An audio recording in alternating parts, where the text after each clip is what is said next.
Europe 1, il est 6h44. Et on retrouve le kiosque d'Europe 1, Marion Calais pour les régions, Axel de Tarlet pour l'écho, Xavier Yvon qui suit pour nous la campagne aux États-Unis, Eva Rock devant la télé et Natacha Polony. Bonjour à tous et bonjour à toutes. Bonjour Thomas. Une fois n'est pas coutume, on va commencer par un hebdo, le Figaro Magazine, qui met à la une les fistons flingueurs. Autrement dit, Emmanuel Macron, Emmanuel Valls, à chacun son plan pour évincer Hollande. Le couteau est sur la table. Qui va le prendre le premier, s'interroge un proche du chef de l'État. Le journal qui raconte aussi l'éloignement progressif entre les deux hommes. Le Premier ministre ne supportant pas l'impunité de la liberté de ton de son ministre, celui qui fut son ministre.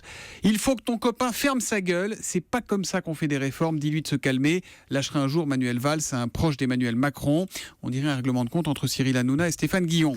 Candidat cherche signature désespérément. L'opinion ne parle pas là de Manuel Valls ou d'Emmanuel Macron, mais de tous ceux qui, de Jean-Luc Mélenchon à Marine Le Pen, en passant par Nicolas Dupont-Aignan, quadrille la France pour convaincre les élus de les parrainer, certains en vain. Le journal qui, à ce jour, a listé, tu as deviné combien il y a de candidats, personnes qui veulent être candidates à la présidentielle aujourd'hui. 80 77. Comment vous dites, vous 77. Ouais, vous avez lu l'opinion. Oui, C'est 77, évidemment. Ah bon Dans un registre différent, La Croix nous emmène aux portes de Mossoul. Les rescapés de Mossoul racontent l'enfer de Daesh. Ça, c'est la une du Figaro. Les djihadistes ne combattent pas, ils se suicident, raconte Libération. Et puis, il y a aujourd'hui qui donne une nouvelle ampleur au scandale de pédophilie dans l'église. L'omerta enfin brisée. Des centaines de témoignages dénoncent des agressions par des prêtres. Même des personnes âgées osent aujourd'hui témoigner, à l'image de cet homme de 93 ans qui raconte aujourd'hui seulement ce qui lui est arrivé quand il était jeune, ce que le journal appelle pudiquement le terrible récit de nos aînés. Marion Calais, 3-1 dans la presse quotidienne régionale. Incompréhension dans les dernières nouvelles d'Alsace. Toutes les communes de la région inondées au printemps dernier n'ont pas été reconnues en état de catastrophe naturelle. À la clé, évidemment, de gros problèmes d'assurance. Des jobs divers à saisir. Recrutement pour le Club Med à la une de Nord Littoral. Une vingtaine de Calaisiens ont postulé. Et puis une caméra contre les pollueurs dans le Parisien édition Essonne, installée à Montgeron. Elle va servir à verbaliser ceux qui jettent des déchets par la fenêtre sur la bretelle d'accès à la Nationale 6. Un premier PV a été dressé. On parlait tout à l'heure des fistons flingueurs. Là, on va plutôt passer aux tontons flingueurs. L'histoire du jour pourrait être sous-titrée par Audiard. Les cons, ça ose tout. La preuve avec ce groupe anti-migrants qui a posté il y a 2 semaines sur sa page Facebook une illustration censée comparer les revenus des agriculteurs et les aides versées aux migrants. Cette illustration, elle est divisée en 2 parties. En haut, une image de tracteur extraite du 20h de France 2 avec ce texte. 1/3 des agriculteurs gagnent moins de 350 € par mois pour 80 heures de travail. En bas, le texte évoque les ressources accordées aux migrants. Je cite, 11,45 € par jour pour les demandeurs d'asile, plus couverture maladie universelle. Et une fois reconnu réfugié, RSA, plus APL, plus CAF, et il peut demander la nationalité française. Fin de citation. Et cette partie-là, elle est illustrée par la photo d'un homme noir qui joue au golf avec cette légende, migrant à Pouilly en Auxois. Sauf que l'homme en question, le bien public l'a retrouvé, et ce n'est pas du tout un migrant qui joue au golf avec l'argent public, comme le sous-entend ce groupe, mais le responsable du golf en question. Julien Narcisse, c'est son nom, a décidé de ne pas porter plainte.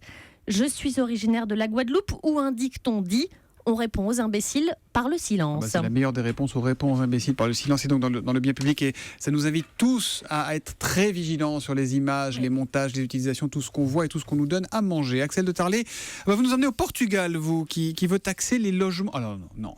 Si. Qui veut taxer les logements les plus ensoleillés. Exactement, on croyait les Français champions du monde de la créativité fiscale. Là, je dois dire, coup de chapeau au Portugal qui invente la taxe sur le soleil. Vous C'est allez comme croire dans les arènes et les corridors. Vous allez croire que c'est un gag, c'est dans le budget 2017, alors c'est un projet, hein. Il est question, je cite, d'un impôt foncier proportionnel à l'intensité lumineuse, comme c'est bien dit, et c'est pas fini, à la qualité de la vue. Eh oui, si vous avez un appartement avec une belle vue, vous payerez plus d'impôts. Alors concrètement... C'est très subjectif, la belle vue. Les appartements ensoleillés Oui, et avec une jolie vue verraient leurs impôts fonciers augmenter de 20%. À l'inverse, si vous avez un appartement plein nord, sans soleil, au rez-de-chaussée, votre impôt foncier baisse de 10%. Tout ça, c'est juste finalement. Eh ben non. Alors, je vais Vu vous sur dire. un mur au rez-de-chaussée Je plein vais nord, vous dire, Mais si. Julie, c'est le contraire. Que va-t-il se passer? Les plus pauvres, pour économiser de l'argent, vont se récupérer les appartements plein nord, alors que les plus riches auront les moyens de payer la taxe et vont se récupérer les appartements ensoleillés. Et voilà comment, avec la meilleure des intentions, vous privatisez le soleil qui sera réservé aux plus riches. C'est exactement ce qui s'était passé sous la Révolution. On avait instauré une taxe sur la taille des fenêtres. Oui. Résultat, les plus pauvres, les locataires, se retrouvaient dans des petits appartements exigus sans fenêtres qui étaient insalubres et développaient des maladies. Vous voyez ces genres de... Donc carton rouge pour ce genre d'idée. C'est comme ça qu'on crée un enfer. Donc carton rouge pour le Portugal. Je pense que ça n'ira pas à son terme, cette idée de privatiser le soleil. Sur le site du Figaro, J'espère qu'il n'écoute pas, hein. J'espère, Michel Sapin, là, parce que comme on a plein projet de loi de finances, on ne sait pas ce qui peut nous tomber dessus avant la fin de la journée. La campagne américaine tout de suite. Avec Xavier Yvon de retour à New York, en Caroline du Nord. Vous avez vu Trump, vous avez aussi vu Hillary Clinton en meeting hier. Hillary Clinton accompagnée de Michelle Obama. Oui, c'était la première fois et en fait c'était plutôt l'inverse. C'était Hillary Clinton qui accompagnait sur scène Michelle Obama, tellement la First Lady est la superstar de la campagne. C'est la MVP de la campagne, la meilleure joueuse de l'équipe démocrate selon le site The Hill. D'ailleurs, il y avait un bon indicateur de tout ça à la sortie du meeting. C'était les marchands à la sauvette qui vendaient autant de souvenirs de Michelle que d'Hillary. Et les discours marquants de cette campagne, c'est Michelle Obama qui les a fait, c'est pas Hillary Clinton.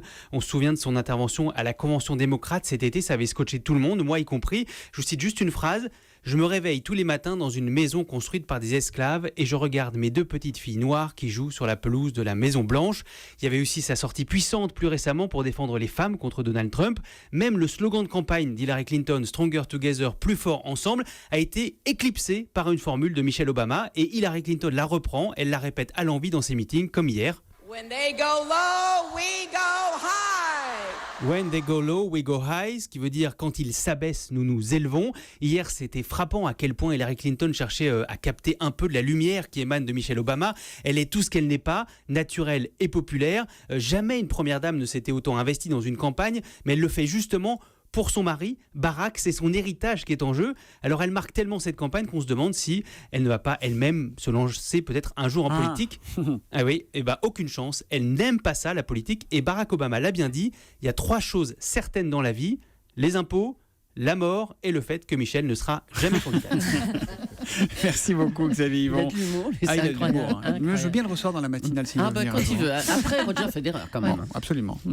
La vie secrète des chansons, c'est sur France 3 et c'est à 20h55 ce soir avec quelqu'un qu'on connaît bien et qu'on aime beaucoup. Exactement, parce que c'est une nouvelle formule pour cette émission qui est désormais en public et présentée par André Manoukian et Wendy Bouchard. Alors autour d'un piano, ce sont des artistes qui viennent faire le bœuf et puis dans une ambiance très conviviale, ils vont en fait dévoiler des secrets de fabrication et autres anecdotes. Cet été par exemple, vous avez forcément entendu ça. Vous n'avez pas entendu ça, Thomas ? Passer l'été où il fallait. C'est vrai ? moi. Claudio Capéo, qu'on avait remarqué dans une autre émission télé, puisque c'était The Voice, il a débuté en jouant dans le métro pendant des années de galère pour ce garçon. Et alors aujourd'hui, évidemment, tout va mieux. Mais écoutez ce qu'il raconte accoudé au piano. J'y suis retourné il y a 2-3 semaines là, dans le métro, j'ai retenté le coup et puis... Et en fait, je peux plus quoi, je peux plus. Pourquoi vous êtes retourné dans le métro ? C'était pour un tournage et puis on s'est dit pourquoi pas, on va retenter le coup. Peut-être que là, du coup, ça va tout changer. Les gens vont m'écouter cette fois-ci. Et bizarrement, personne m'écoutait. Alors, autre histoire, autre chanson, autre histoire. 4 mots sur un piano. Alors là, Vous savez qui chante déjà ? Je sais qui a écrit ça. Non, mais est-ce que vous savez qui chante ? Je sais qui a écrit. Bon, alors Patrick Oui, Fiori, chante. une chanson écrite Ah, par... Jean-Jacques Goldman. Voilà, Goldman, alors en on fait, connaît Jean-Jacques tout de suite. Goldman en avait composé plusieurs de chansons pour Patrick Fiori. Il lui donne un CD et puis la suite, c'est Patrick Fiori qui vous le dévoile. Il est 4h du matin, je suis dans un hôtel au bord de mer à Marseille et je prends le CD qu'il m'a remis quelques heures avant et je le prends dans le Discman, à l'époque il y avait les Discman, et j'écoute et première chanson c'est 4 mots sur un piano, chambre 404 à 4h du matin. Ah ouais. 4 mots sur un Ça, c'est piano. des signes. Et là, ça, toi, je sais que tu adores les signes. Et là, c'est parti. Et voilà, et c'est comme ça qu'il a retenu cette chanson parmi les trois autres que Jean-Jacques Goldman lui avait données. Moi, cette émission, elle m'a vraiment séduite. Elle est plus rythmée, elle est plus joliment réalisée que dans la version précédente, avec de très beaux moments d'émotion, notamment quand Patrick Fiori entonne un chant arménien. La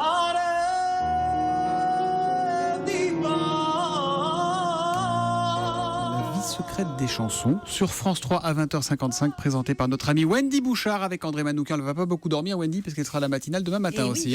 Merci les amis.